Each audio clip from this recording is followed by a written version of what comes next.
a different world. Hey, than where you come from. Ooh, than where you come from.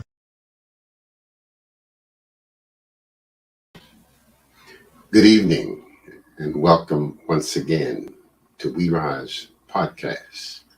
I'm T. Willard Fair, your host, and want to spend some time once again talking about those issues that we think are important to the children in the village.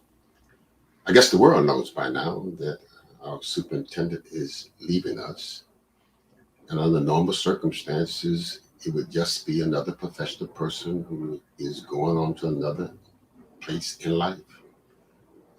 But these are not normal circumstances for us. And this is not a normal time in our life. I'm concerned about the superintendent leaving, not because he should not have the right to leave, but I'm concerned about the way he left. But I'm more concerned about the fact that we have decided that we're going to replace him with a process that is non-traditional. Of course, the school board has a right to make that decision, but you would think that they would want to make the best decision that ensures that we get the best outcomes for our future as a public education system. I was shocked. I don't know about the rest of you, but I was shocked when I learned that he was leaving. Sort of personal, because I've grown to admire him, respect him, and had worked with him for all of the 14 years, knew how he started, knew what he had been able to achieve, was really excited about the things that we thought that we could achieve on behalf of the children in Liberty City. He understood that the process had to be changed. He understood that in order to get equal outcomes for equal participation, that the system needed to be re-altered, that things had to be done differently.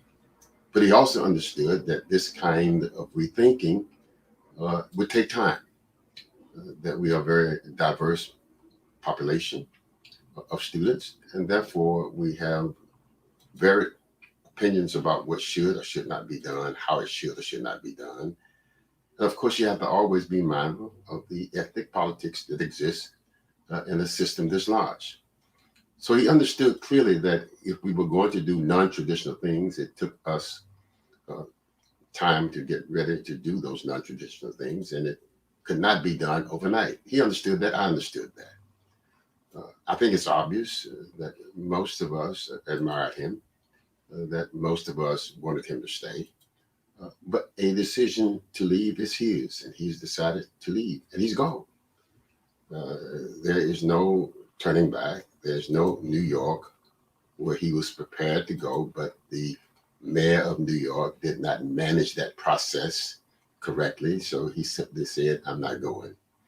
But I wondered deep down within, why would this superintendent decide to leave, given the fact that he was in a district, in a position professionally, where we believe that he could walk on water, where we believe that whatever was broken, he could fix it, where we believe that he was committed to making sure that there was equal educational outcomes for all of the children, in spite of their ethnicity, in spite of their poverty state, in spite of their family state, that we could get equal returns for equal participation.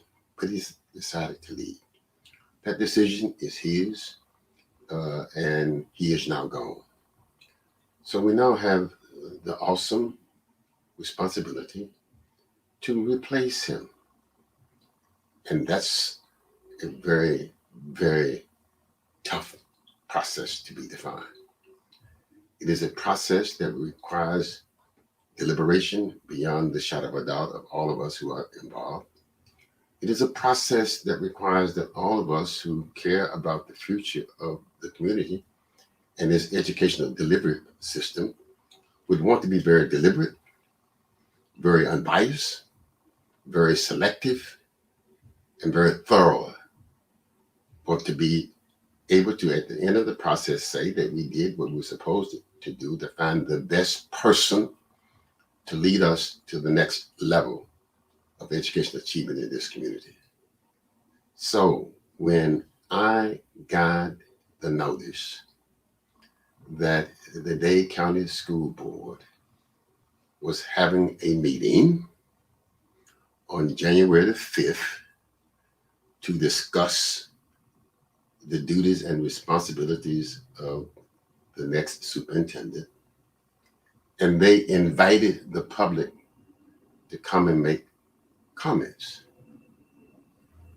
I began to say, what's going on here? Why would the school board have a public meeting to discuss the duties and responsibilities of the superintendent when those duties and responsibilities are already outlined by the local school board and by the state? So why is it that we need to have a public hearing for community input? I don't normally go to school board meetings because there's too much posturing and pontificating and selfish behavior being exemplified by a lot of board members. And normally it's just a long evening where things could have been done in a much shorter period of time. But too often we got caught up in simply the length of the meeting rather than the quality of the outcomes. I've seen meetings go 4 and 5 hours, and to me, that made simply no sense. I was once chairman of the Florida State Board of Education, and we were responsible for the educational delivery process for the entire state as a state board. It didn't take us that long to execute our agenda as it takes the local school board to execute their agenda. So I normally would not go to school board meetings, not because they were not important, but simply they were too long to do things that really were important. But this time I said, I better go down because this doesn't make too much sense. Why would you be calling a public meeting to get public input for a job vacancy where the job description has already been outlined for you, where the hiring procedures and expectations are already in place, both locally and statewide, that when you're certified by the state, then you're eligible to be a superintendent. You can add on other requirements, but the most important one is that you got to be certified by the state. Why would we therefore be calling a meeting for public input? So I better go down. We're down to the public meeting and sat in the office of ignorance as I watched what was going on from the dais. We started out by having a public input. I wondered who was going to get up and speak to the issue. The chair of the school board called on the public for public input. The first person the chair called on was the president and CEO of the United Teachers of Dade. I don't understand, because I saw no list which says that you're number one, you're number two, you're number three, you're number four. So why would you, in a public meeting, where I really don't understand why you're having a public meeting to get input from the public on a job vacancy, where the job description has already been clearly defined locally and by the state authority? Well, maybe she made UTD the first public presenter because the teachers union controls those who get elected. So if you're going to make a decision about what are the qualifications, then maybe it's politically correct for you to call on the strongest adversarial body called the teachers union.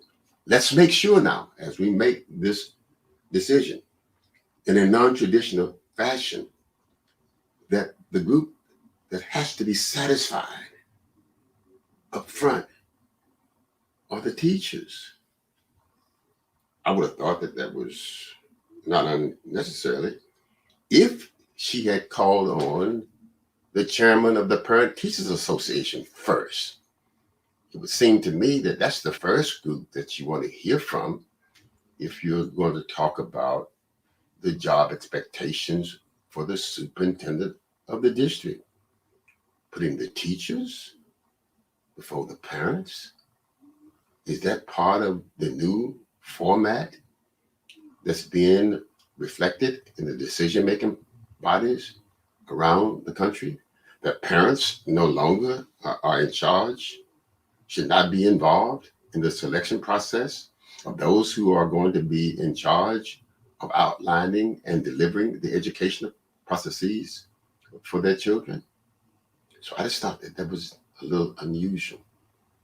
And then we moved to the public hearing after the UTD person. The next person was the representative of the NAACP. I said, okay, maybe this is the point of intervention where something great is going to happen. But she got up and she talked about, we would like to be involved in the public search for the superintendent. We think that there ought to be community input. We were part of the last search, and we think that it is important for us to continue to be involved. Yep, makes sense.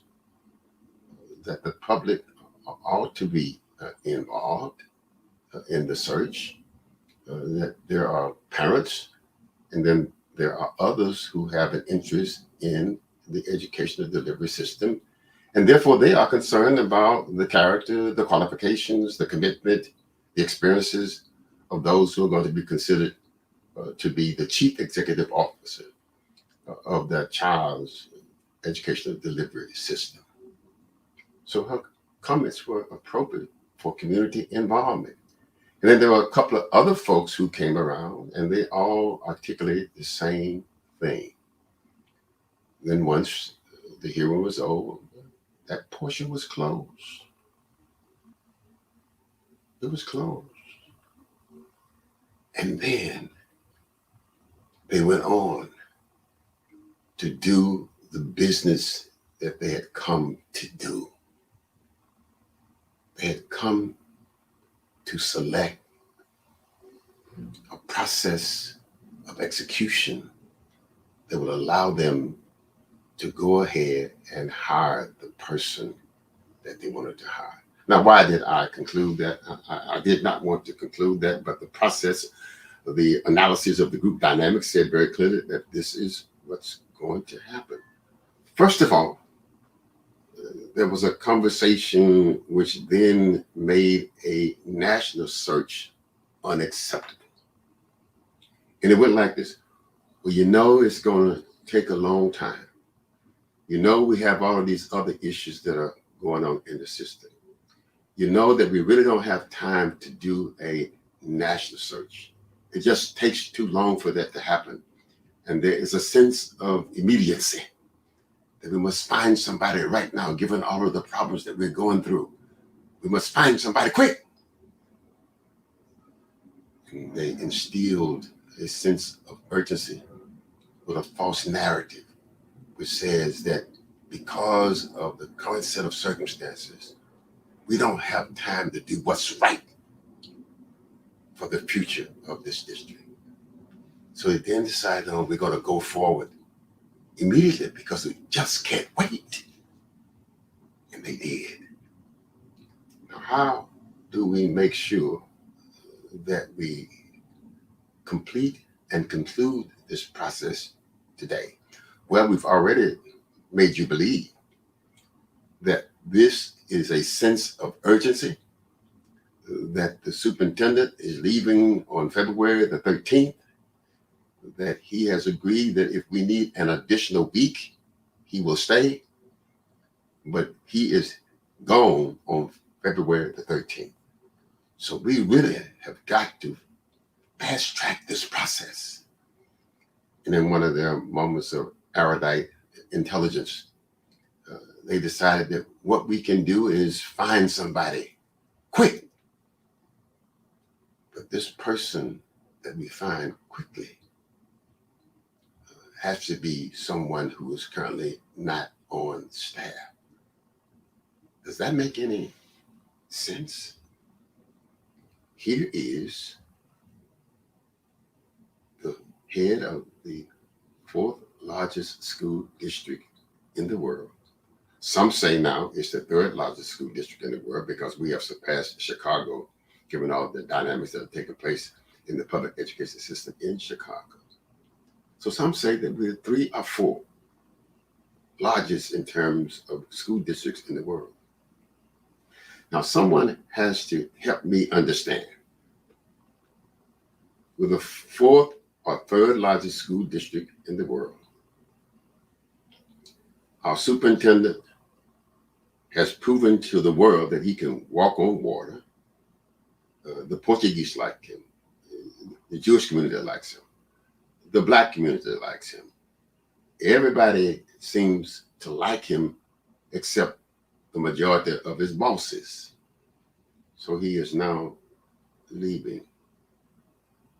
He is leaving.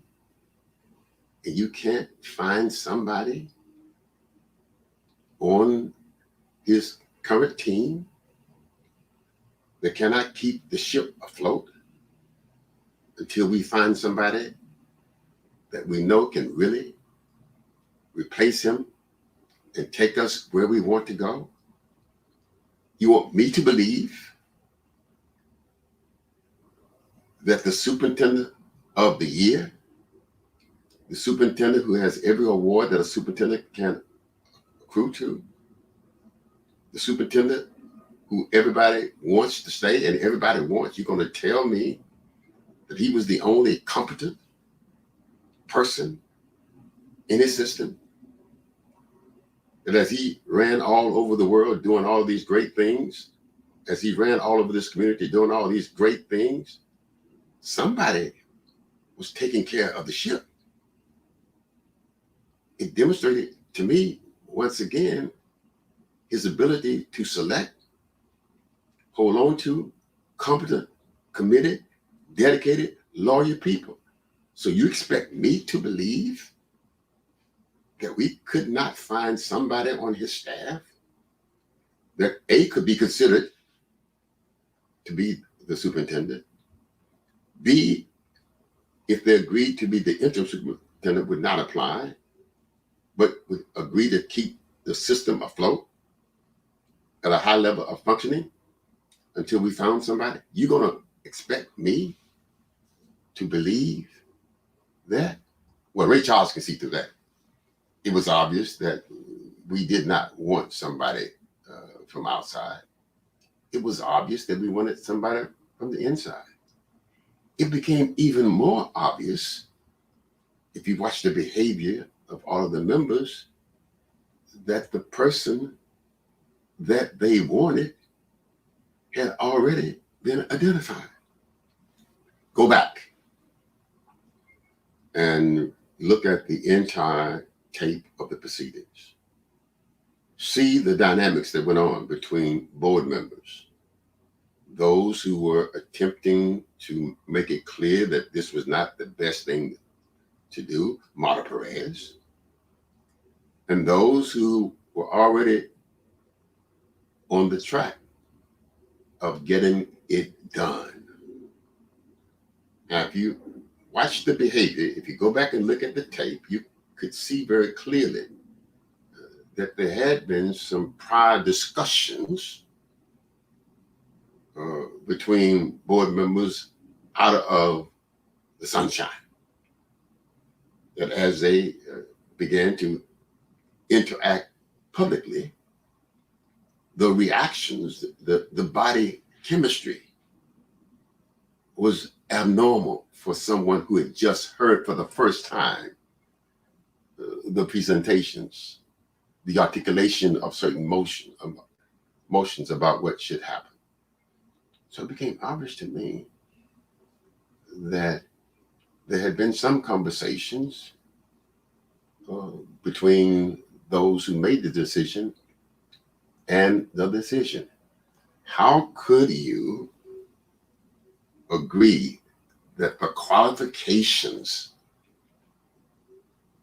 for the superintendent of the fourth largest or third largest school district in the world,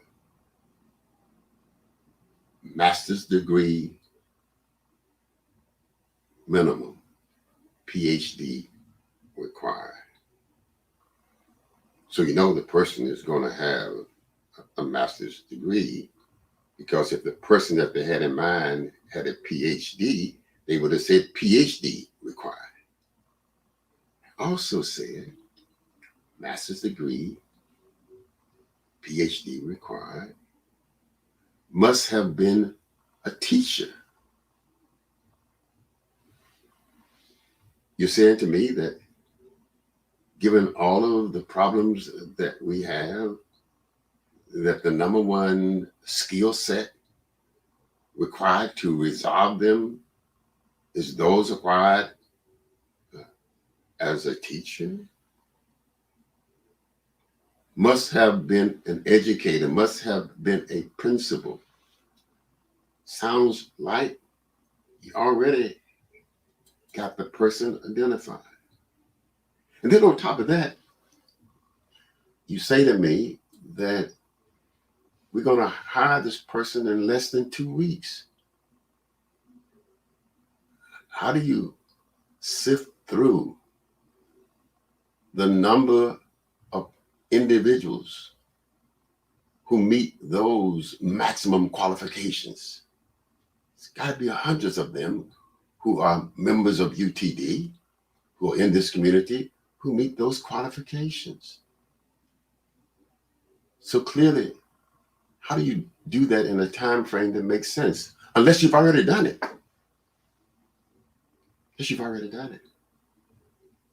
I just believe that this process allows us to watch our Board of Public Instruction insult us as we make the transition from our superintendent leaving and us selecting a new one. I'm outraged. Now, I don't know about the rest of you, but I'm outraged. Because I think next to my church and my family, the next most important place that I send my grandchildren is a place called the schoolhouse. And that place has to reinforce all of the things that I'm doing at home, and likewise launch my grandchildren off into the arena of being responsible and competitive. And that comes by getting the best possible education for them. And that only comes, as we know, by having the best, most qualified, most independent persons in charge of the education delivery system. And that starts with the superintendent. So for our school board to decide that they're going to reduce the qualifications, that they're going to have a time frame that is unrealistic, that they're going to have a selection process that does not involve us, is absolutely unacceptable. Now, if you agree with this position, I want you to hit me back in the chat box. Give me your email address and our telephone number, because I would like for you to join me and others in saying to the Dade County Public School Board that their behavior is unacceptable, that we will not sit by and watch them selfishly make a decision that could have horrible impacts on the children in this district. I think we have an obligation and a responsibility to insist that the whole process be revisited, that the timelines are unrealistic, and that we are not prepared to accept them. It is an insult to us in this community. It is selfishly biased on behalf of certain school board members. And all you got to do is go back and look at the tape, and you can see how the band played a tune that certain members enjoyed and other members didn't understand what was going on. I know this might not sit well with certain board members, but you know me. I could care less about how they feel because I'm concerned about how the children are going to feel 5 years from now by this unconscionable, biased, selfish decision. So hit me up in the chat box. Just give me your email address or telephone number and say that you're prepared to be part of a movement to reverse this process. We have an obligation, we have a responsibility not to sit back and say, well, you know, they did it already, so we might as well just forget about it. Well, you know, they have a right. They're in charge of the system. Nope. They are elected individuals. They serve at our behest.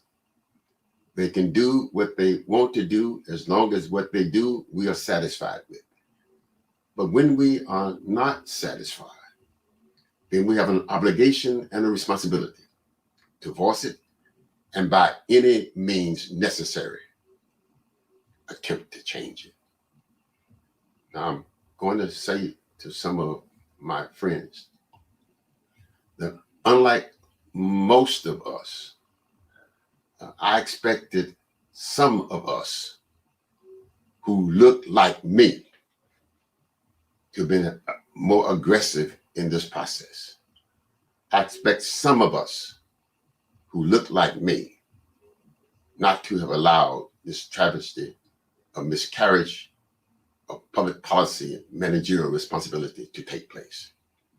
I expect some of us who look like me to be aggressive and defenders of what is in the best interest of the children who look like me. I'm selfish, I'm biased, not because of the color of my skin and the color of those children, but because of the color of the experience and the color of the outcomes that are on display every day. Can you imagine what this means to our future? Can you imagine where we are in this system? The impact that the decision of our superintendent to leave, what that's going to do on top of COVID, on top of the fact that we've been out of school almost 2 years, on top of the fact that we're going into the testing period for the school year, on top of, can you imagine what that means? And now to have a ship without a rudder, with a flunky, who's going to be a consummate person, who's going to be beholden, who will have no authority, who will have no power, who must yield to those who manipulate the process to get he or she involved. Can you imagine what that's going to mean on top of the mess that we're already in by things that we do not control. So this is serious stuff. And for us to simply ignore it as if they have a right, well, school board, well, I'm not surprised, well, it's about racism, well, it's the Cubans taking over. None of that makes any sense. What does make sense is for those of us who know and understand the awesome repercussions of this behavior can have on the future of children yet unborn, for us to take action. So hit me up in the chat box. Give me your email address and your telephone number. Because here's what we're going to do. If I have to do it by myself, if I can get others to do it with me, but here's what we're going to do. I am not going to sit by and know that things that are being done are wrong, that in the long run have awesome adverse impact on the future of my children. And in the name of being popular, or in the name of getting a project funded, I'm going to be solid. I'm on record of saying that it's a fix. I'm on record of saying that the person that meets these minimum qualifications has already been identified. I'm on record of saying that if we allow it to happen, then we are at fault, not those who did it. So I'm calling for parents. I'm calling for organizations. I'm calling for individuals who understand and know the importance of having the right person in this position and at this moment in our life. I'm calling on you to be prepared to move, to change it.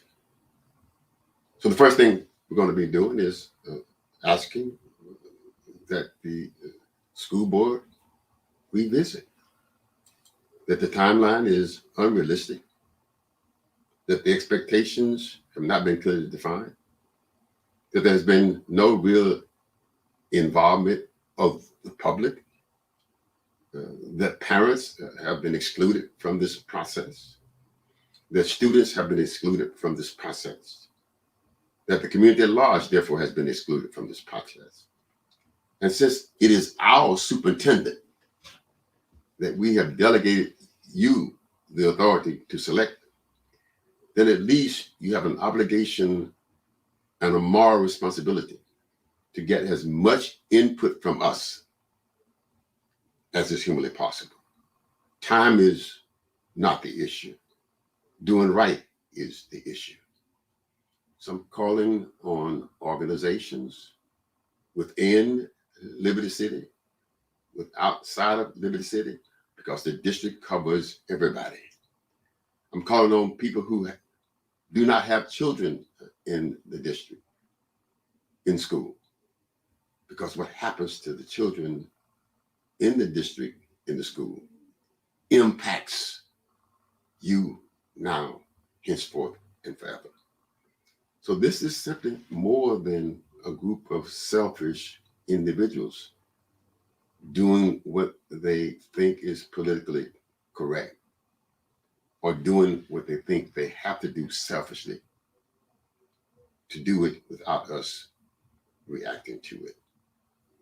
So it's not personal in terms of individuals, but it is personal in terms of the process, that we cannot sit back and know that what they're doing is what they should not be doing, and then say, well, folks gonna do what they want to do anyway. Well, we can't do anything. Well, most of the folks on the school board are Hispanic. Well, that the next school board interim person who's going to be the superintendent is going to be a female, because there are more females on the school board now than ever before, and it's time for the women.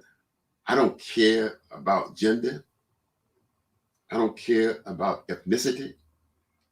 I care about the ability and the capacity to deliver what's best for all children and not be beholden or obligated to somebody because they manipulated the process in order for you to get the job. And the only way that we can be assured that this is not the case is that there be intimate, aggressive involvement of us as a community.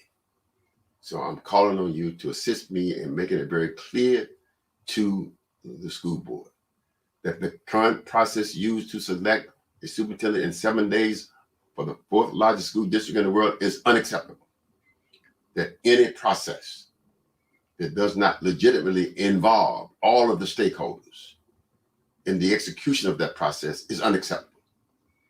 That any person who is hired within the process so designed by this school board will not be acceptable, will not have our cooperation. We will not work with any superintendent who is selected out of this process. And we will do everything within our power to make sure that the process is changed. But we can't do it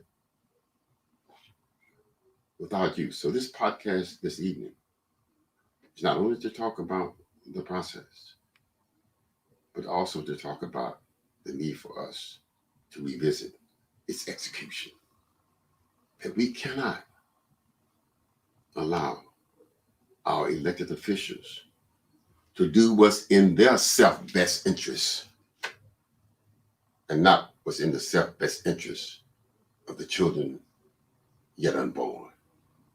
That if we sit back and allow the current school board members in a majority vote to go through a process that on its very surface, Ray Charles could see that it's biased, that it does not involve all of the stakeholders.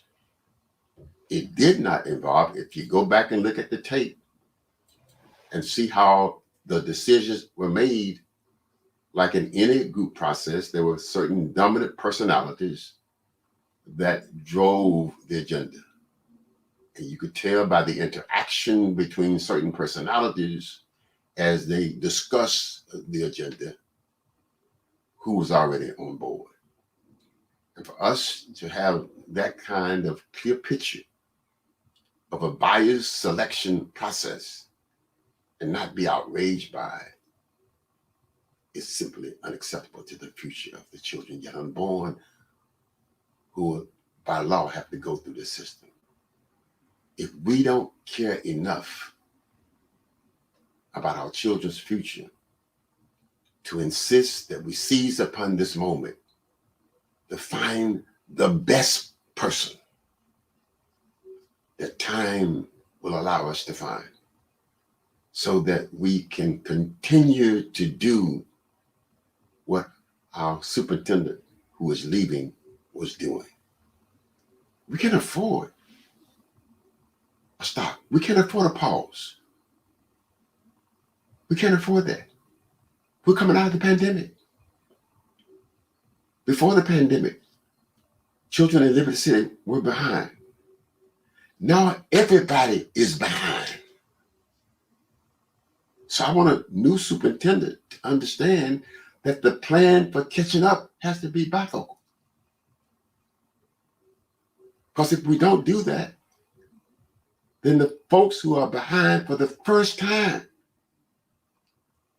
are going to get all the resources to catch up. So somebody has to be in place who understands that being behind is not equal. We were behind before the pandemic, and now they are behind. And if they are making selfish decisions now, who do you think is going to catch up? And we're going to get further behind. So I want a superintendent who is vetted on his or her understanding about what is the process of equity as we talk about catching up. There cannot be a single plan for catching up. I was behind before. Now everybody's behind. And if those who make the decisions about catching up, human nature makes you selfish, they're going to make sure that they catch up, even at my expense. So I want a superintendent who understands. Give me a plan that makes catching up equal, since we both are behind. I want a superintendent who understands that there are some things that need to be fixed that are broken, even though we had the world's greatest superintendent in place. And that those things ought to be identified.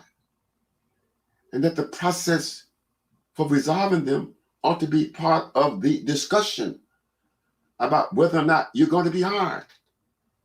I don't want some rubber stamp person who simply is an educator, who used to be a principal, who was a teacher, who does not understand the awesome, horrible dynamics that are going on in Washington that's going to impact the education delivery process nationwide. I don't need a neophyte who is going to be beholden to some folks who gave him or her a job, him or her knowing that they were not qualified, but because they agreed to be, quote unquote, puppets, they got it. Now, that may be a harsh term, but I submit to you that a process that is based on the fact that the most powerful group in the community says these must be the qualifications, that the group who makes that decision designs the job description to fit those qualifications, that the qualifications have been designed to fit the most powerful group, and that the time frame has been shortened to one of being unreal. There's nowhere in the world that you can find a superintendent for the fourth largest school district in the world that is competent, that can get the job done in 7 days. It just doesn't make any sense. But it's happening. So it seems to me that we should not be by ourselves here at the Urban League of Greater Miami, calling for a revisit of the selection process. We should be saying to the school board, appoint a caretaker from the current staff who can hold the ship straight on course until such time as we can execute a process that will deliver us a person who can pick up the mantle and run with it as my superintendent heads off to LA. That we don't have time to miss any time. We don't have time for us to have a person who is simply going to be a yes person who has no real power or authority to do anything except what those who have fixed the process wants him or her to do. That we should, as a community, say enough is enough. Elected officials are elected by us to do the will of what's best for the most of us. And when they don't, it is our obligation and our moral responsibility to send them packing. So we're going to ask you to join with us.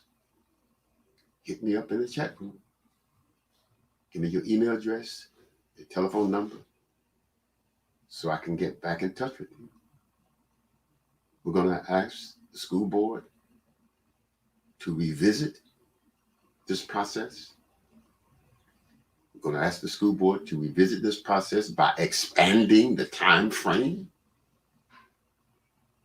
We're going to ask the school board to revisit this process by expanding the time frame, and in so doing, involve all of the stakeholders in the execution of the process that's going to be used to select the best possible person that we can to replace the best superintendent that I've worked with in my 57 years in this community.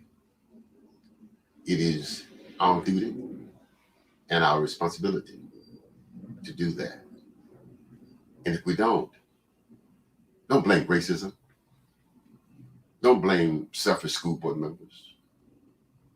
Blame us, because it's on our watch. And if we don't care enough to dare enough,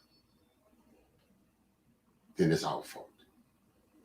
If we can sit back silently and say, well, they're going to do what they want to do, well, you know. If we are able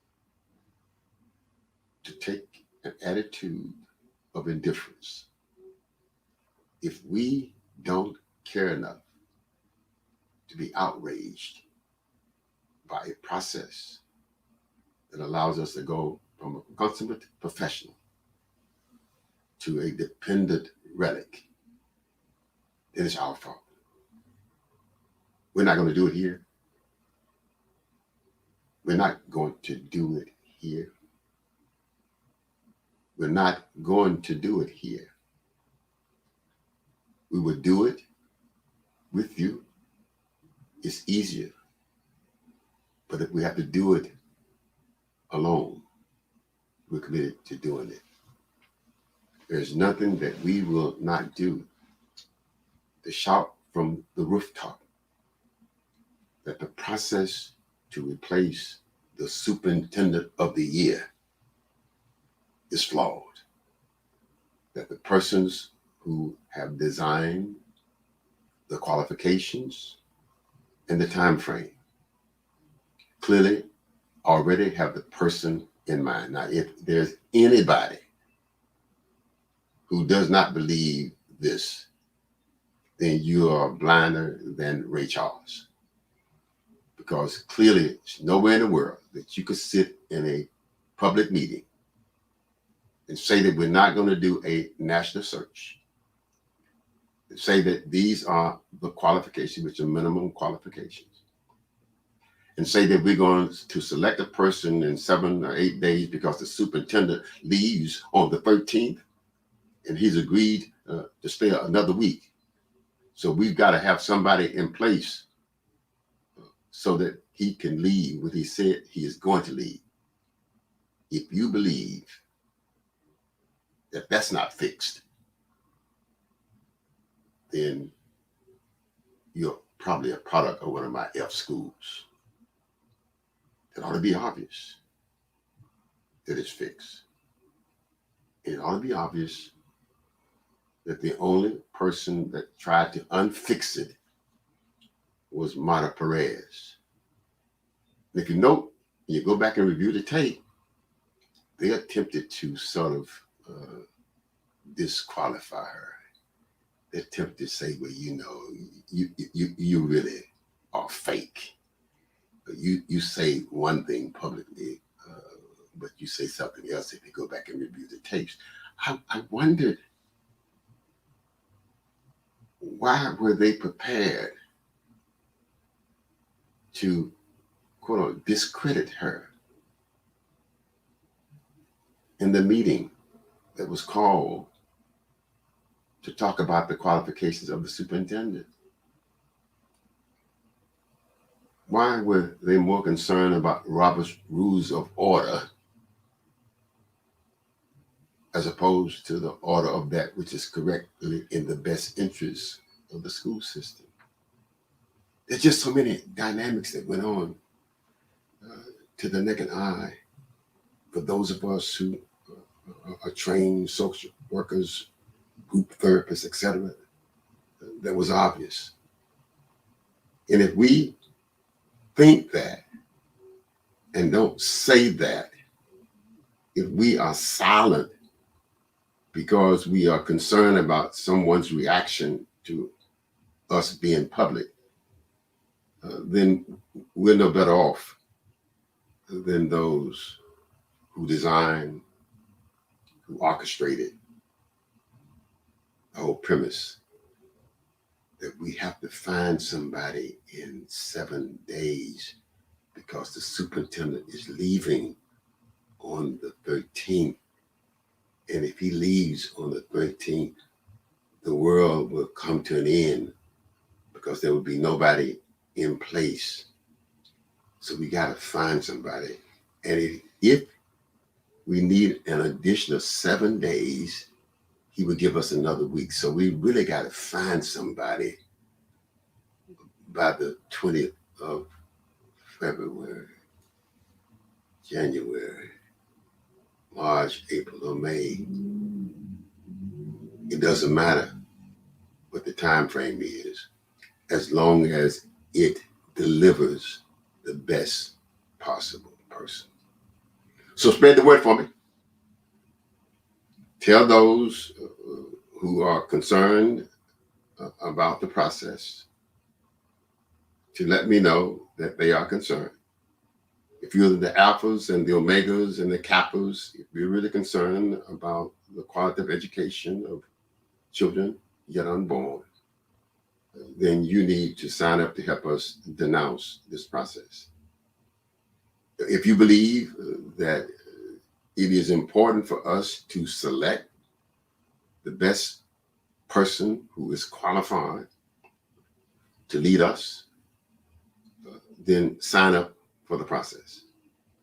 If you believe that we have an obligation and a responsibility to say publicly to those who make that decision that we disagree with that decision, then sign up for the process.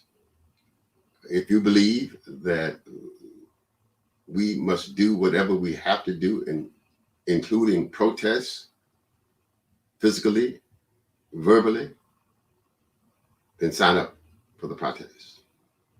If you believe that it's our responsibility, whether we have children or don't have children in the public school system, to be concerned about the quality of education that's delivered by that system, and that the leadership that's in charge of that delivery process is important, then sign up for the process. If you care enough to want to do what's right for children yet unborn, then sign up for the process. If you believe that we have an obligation and a responsibility as caring adults to challenge all of those who make decisions that in our judgment unbiasedly is not the best decision for the future of our children, then sign up for the process. If you believe that the future is ours only if we make the right decisions in the present, then sign up for the process. If you want children yet unborn who must, because they live here, go through the public education system in our community, and that you want that to be the best possible system with the best possible leadership, sign up for the process. Because if we don't turn this around and select the best possible person, then all of the achievements that were acquired and achieved by our outgoing superintendent will go down the drain. Everything that he was awarded for having done will no longer be continued. Because you cannot bring in the right person to continue down that stellar path of achievement, who was selected in 7 days, whose qualifications is a master's degree,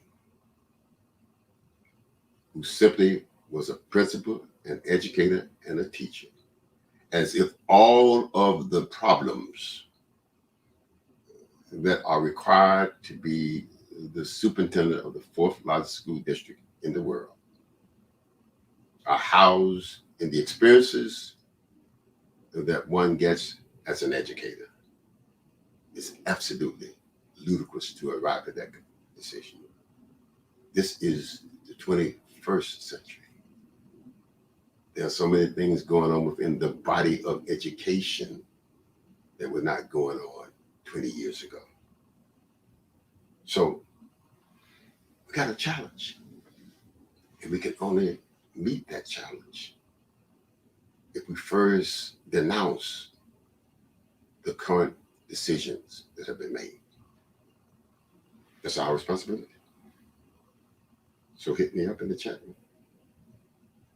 Let me know that you're prepared to stand with us as we say loudly, boldly, and clearly that the decision arrived at the meeting on the 5th was unacceptable. That those of us who know better will demand that those who made that decision do better. That those of us who know better think that do better is, first of all, having a process that is inclusive in its development and execution of all of the stakeholders in the education delivery process. That because of the nature and the magnitude of the responsibilities of the superintendent of the 4th largest school district in the world, you must, it is a requirement, it is a necessity that you get as much input from all sources as is humanly possible. And for you to think that just because you were elected, that this is your decision to make in isolation without the input of this community, it is unfair, and it should make you unelectable going forward. I expect my public officers to make the right decisions. I elected them to do that. But when in my judgment they don't do that, then I've got not only a responsibility, but an obligation to those that I represent to demand a change.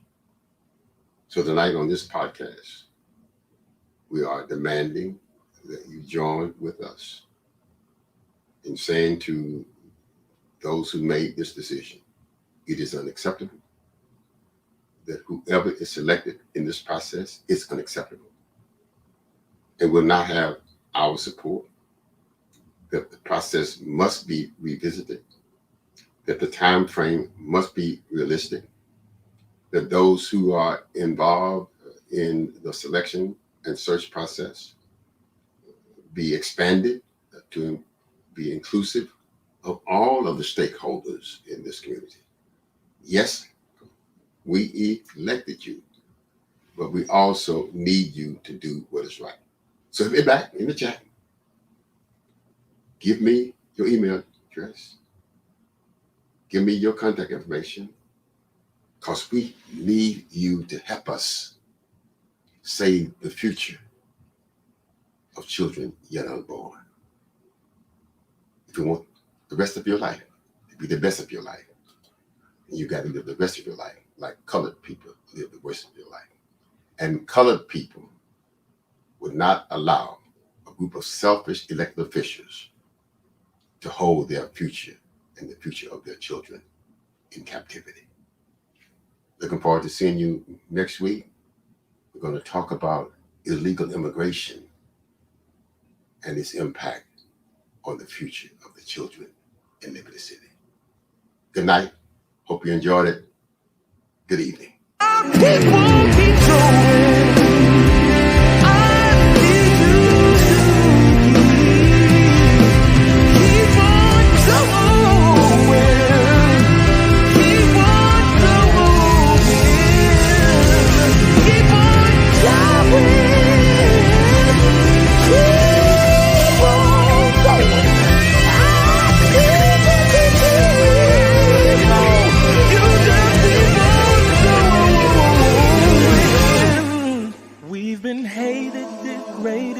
talked about most of our lives. But we've made it still standing 'cause they can't destroy what's inside. Black people keep going.